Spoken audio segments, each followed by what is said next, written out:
আমি আশা করি এর থেকে আমি ৪-৫ লক্ষ টাকা বিক্রি করতে পারবো। বাস্তবতাটা অনেক ভিন্ন। কারণ YouTube এ, Facebook এ যেটা যায়, যেটা ভালো হয় সেটাই যায়। যেটা খারাপ হয় সেটা যদি আমার এই জায়গায় ফসল না হইতো তাহলে হয়তো আর ভিডিও হইতো না। তবে যেমন আপনি যদি নাইট্রোজেন, ইউরিয়া দেন, এই ফলটা হয়তো আকারে আরো বড় হইতো, বা জিব্রাইলিক অ্যাসিড যদি দেন, ফলটা আকারে বড় হইতো। কিন্তু এর যে সুস্বাদু স্বাদ, সেই স্বাদটা মানুষ পাইতো না। মানে কেটে খাওয়ার পর বলতেছে ভাই ২০০ টাকা কেজি হলে মানুষ খায়। সবকিছু মিলে একটা গাছে আপনার সর্বোচ্চ ৩০ থেকে ৪০ টাকা খরচ হবে।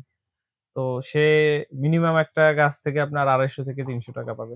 এটা কাটলে ভিতরে বাঙ্গির মতোই, বাট মিষ্টিতার দিক দিয়ে যদি যান, আপনার বাঙ্গির থেকে এটার মিষ্টতা অনেক বেশি। এই লবণাক্ত মাটিতে এই রকমেলন বা সাম্মামটা অনেক ভালো হয়। আমাদের দেশে কৃষি উদ্যোক্তারা দিন দিন ঝুঁকতেছেন দেশি বিদেশি বিভিন্ন ধরনের ফল চাষে। সনাতন পদ্ধতির পরিবর্তে চাষাবাদে যুক্ত হচ্ছে আধুনিক প্রযুক্তি। ফলে অল্প সময়ে স্বল্প খরচে লাভবান হচ্ছেন উদ্যোক্তারা।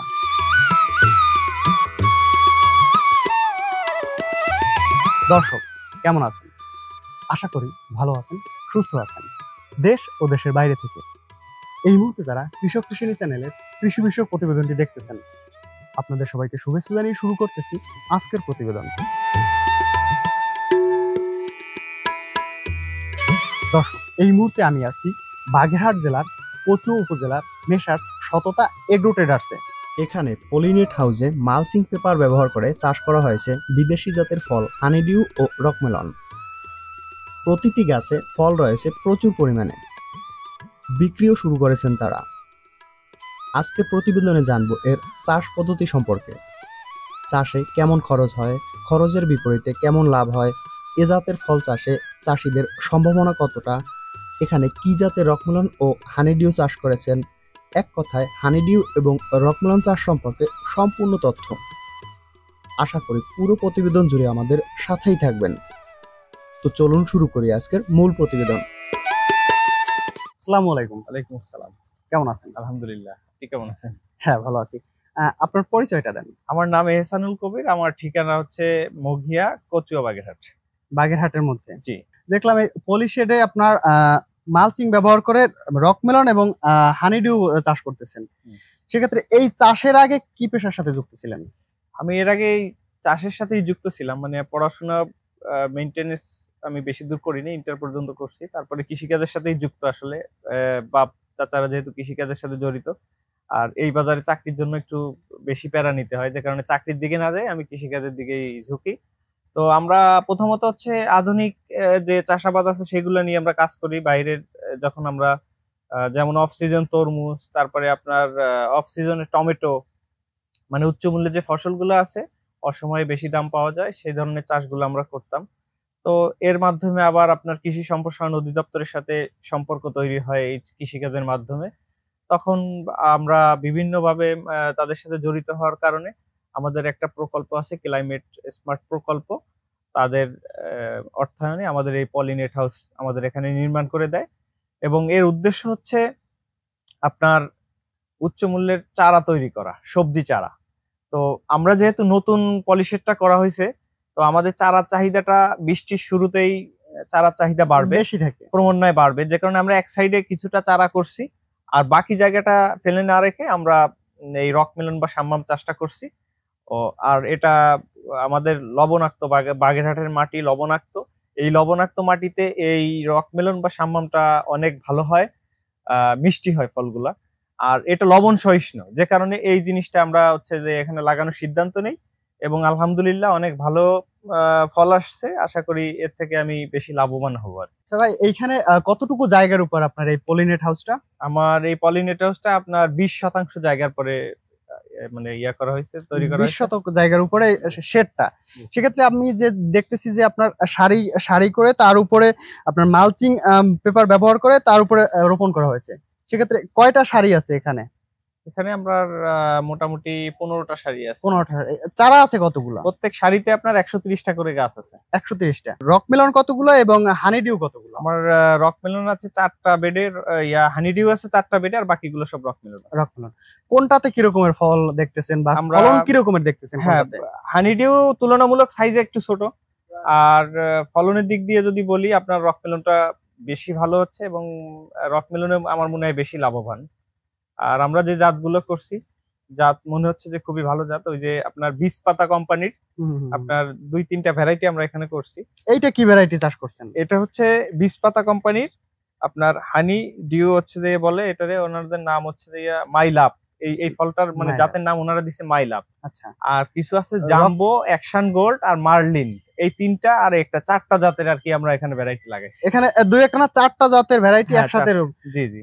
সেক্ষেত্রে একটা গাছ থেকে আমি কি পরিমাণে হানিডিউ পাবো বা রকমিলন পাবো? হ্যাঁ, আমরা কোন গাছে 2টাও আছে, কোন গাছে একটা, তো ম্যাক্সিমাম একটাই বেশি আর কি। মানে একটা গাছে আমি একটা একটা ফল। পাইতেছি। হ্যাঁ। টোটালে এখানে কতগুলো গাছ রোপণ করা আছে? টোটালে আপনার তাইলে হচ্ছে কত আসে, 130 গুণ হচ্ছে যে 15, তাইলে আপনার 1950টা এরকম আসছে। 1950টা গাছ আছে, তাহলে আমি কনফার্ম 1950টা ফল পাইতেছি। আশা করা যায় ইনশাআল্লাহ 1950 থেকে 2000 ফল পাইতেছি। হ্যাঁ। এর এভারেজে ওজন কোনটার কি রকমের? আপনি যেটা হাতে নিয়ে আছেন ওটার ওজন কি এটা রকম? 2 থেকে 2.5 কেজি হবে। 2 থেকে 2.5 কেজি। আবার আপনার রকমিলনের কি রকমের ওজন আছে? রকমিলনের 3 কেজিও আছে, 1.5 কেজি, 1 কেজি, এভারেজে যদি আমরা হিসাব করি 2 কেজি গড়। এভারেজে 2 কেজি। ওজনে 2 কেজি।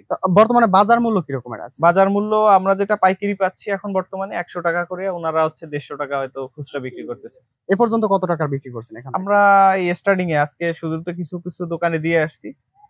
আপনার ফল কেবল পাকা শুরু হয়েছে, তো এই সামনে আমরা আরো বাজারজাত করবো।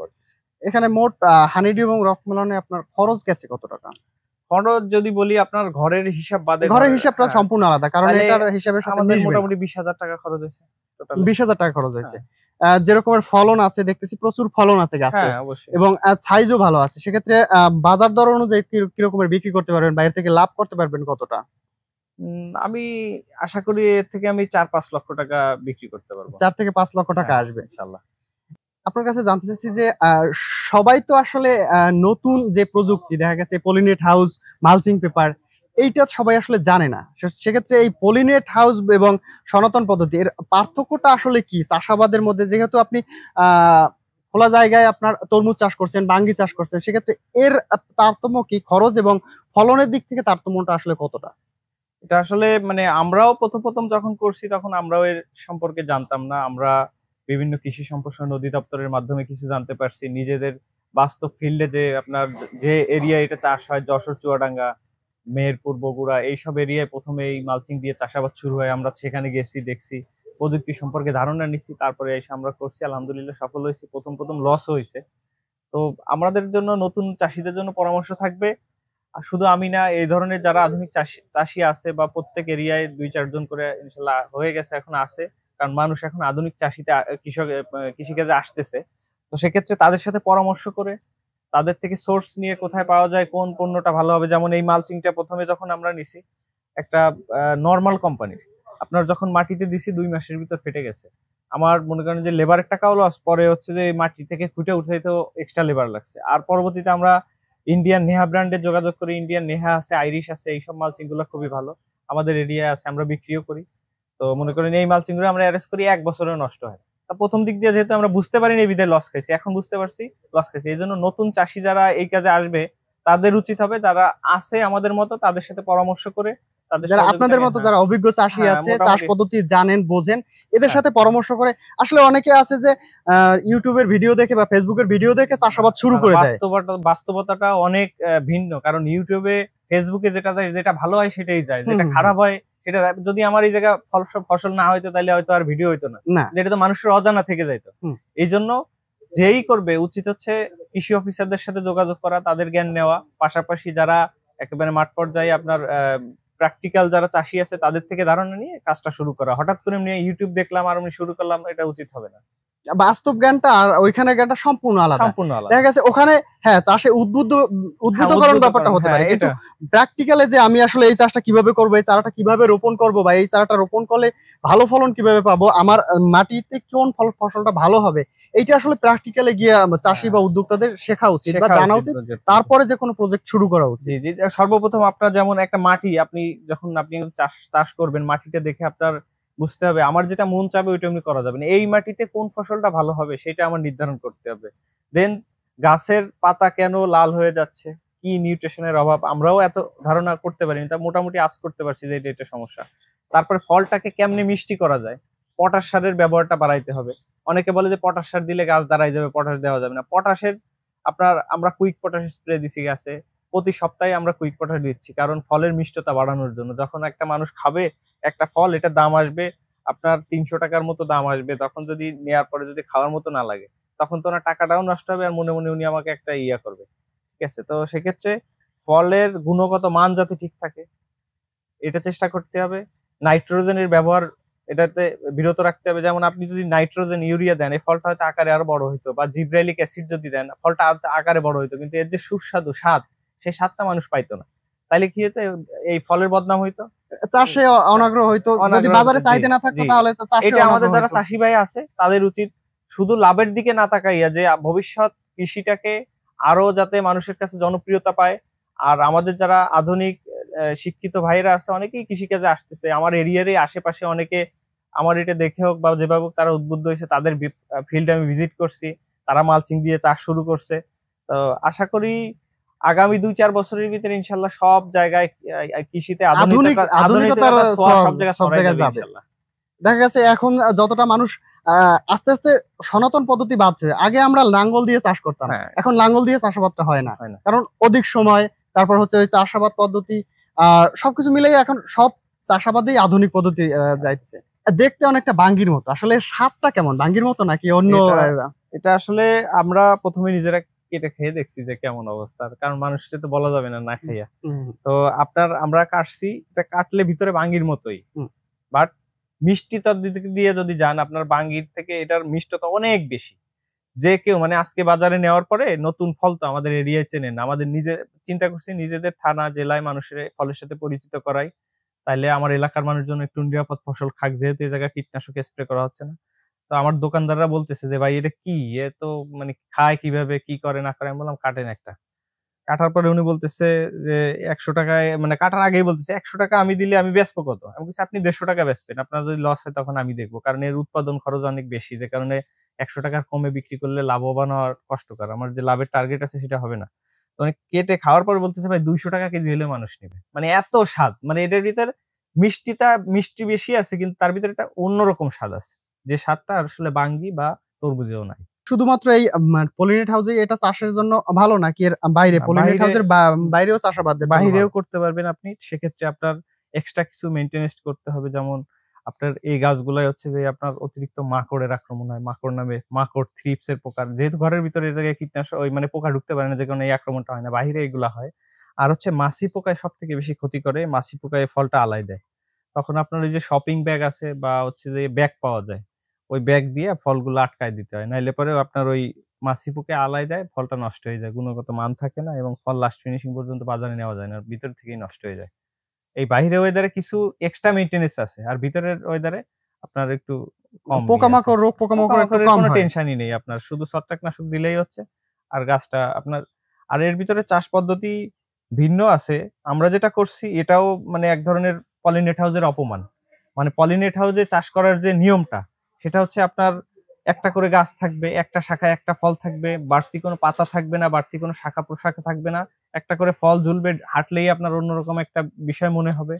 তা আমরা ওই পরিবেশে যাইতে পারিনি এই কারণে যে আমরা এই ফসলটা নেওয়ার পরে এখানে আমরা সম্পূর্ণটা টমেটো, বেগুন, মরিচ, বিভিন্ন ধরনের সবজি চারা করব। তো আমরা যদি ওই আপনার ইটা করি, ফসল চাষের জন্য যে স্ট্রাকচারটা দরকার, এটা উঠানোর জন্য স্ট্রাকচার, সেই স্ট্রাকচারটা উঠাই, তাহলে আমার আবার ভেঙে ফেলতে হবে।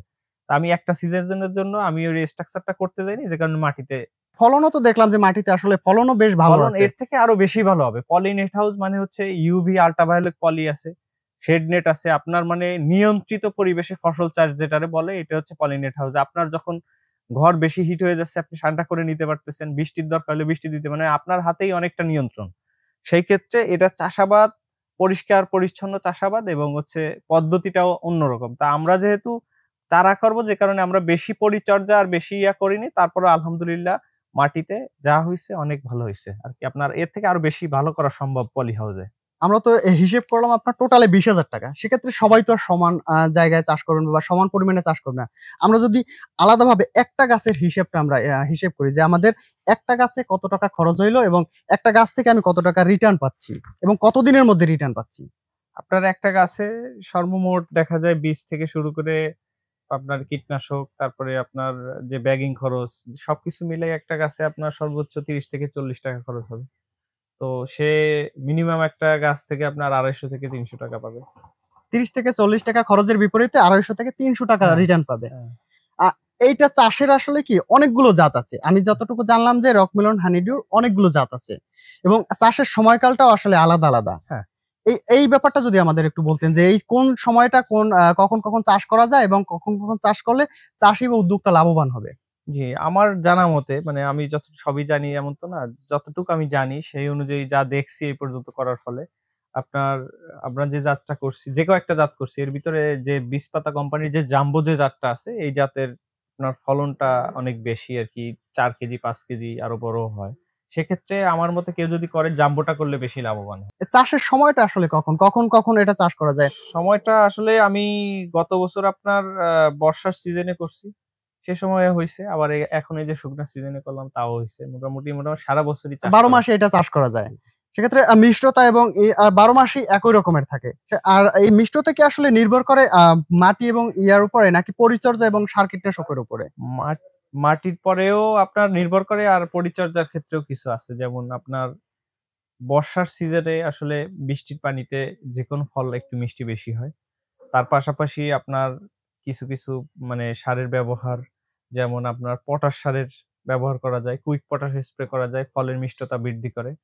আর আপনার ব্রোন তারপরে যে অনুখাদ্যগুলো আছে এগুলো দিলে পরে আপনার একটা ফলের যে সুন্দর শেপ, স্বাদ, কোয়ালিটি সবকিছু সুন্দর একটা ডেলিভারি আসে ফলের ভিতরে। তো মোটামুটি মাটি প্লাস পরিচর্যা সবকিছু মিলাই আসলে আপনার একটা সৌন্দর্য প্রকাশ পায় এই আরকি। এই চাষটা আসলে নতুন উদ্যোক্তাদের সম্ভাবনা কতটা? এটা আসলে আমাদের বাগেরহাটের জন্য যদি হয়, লবণাক্ত মাটিতে যদি হয় আর মিষ্টি এরিয়াতে আশা করি আরো অনেক ভালো হবে। এই চাষটা আসলে লাভজনক চাষ আরকি। এটা আমাদের চাষী ভাইরা যদি করে তাইলে আর মানে মনে হয় যে অসুবিধা হবে না। ভালো লাভ হবে। কৃষি নিয়ে আপনার আগামী পরিকল্পনা কি? কি চিন্তা ভাবনা আছে কৃষি নিয়ে? কৃষি নিয়ে আসলে আগামী পরিকল্পনা বলতে এই মানুষ আসলে আগে দেখছি কৃষিকাজ যারা করে তাদেরকে তুচ্ছ-তাচ্ছিল্য করত। দেখা হইলে বলতো কৃষক যায়। কোন জায়গায় গেলে সম্মান ছিল না। এখন আলহামদুলিল্লাহ আমরা যেখানে যাই সবাই মানে আপনার একেবারে ইউনো থেকে শুরু করে ডিসি যাদের কাছেই যাই যখন আমাদের দেখছি ভালো প্রায়োরিটি দেয়। কথা বলে আমাদের সাথে। তারাও উদ্বুদ্ধ হয় তাদের ছাদে করার জন্য, তাদের যতটুকু এরিয়া আছে ততটুকু করার জন্য যে ভাই আমি এতটা করতে চাই। কিভাবে করব, কি করব না করব। মোটামুটি এটা দিয়েই বোঝা যায় আসলে কৃষিকাজের উন্নতি হওয়ার পিছনে আপনার উন্নতি হচ্ছে বিধায় আছে আসলে তারা কৃষকরা মূল্যায়ন পাচ্ছে বিভিন্ন জায়গায় যেয়ে।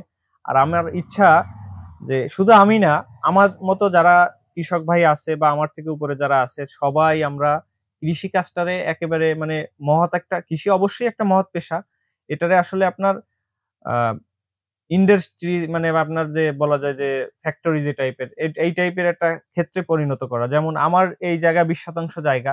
এই জায়গায় আমি যে ফসল করব বা আমার যে উৎপাদন হবে এখানে আমার ১০ টা লোক ২০ টা লোক কাজ করবে, চারা দেবে, চারা বিক্রি করবে। এই চারা আবার আপনার সারা ইয়াতে জেলায়, উপজেলায় পুরো বাংলাদেশে ছড়ায় যাবে।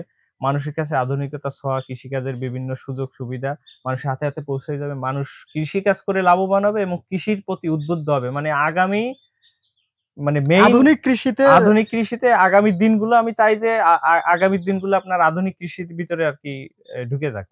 এটাই। অসংখ্য ধন্যবাদ। ভালো থাকবেন। শুভ হোক আপনার আগামীর পথ চলা। জি, ধন্যবাদ আপনাকে।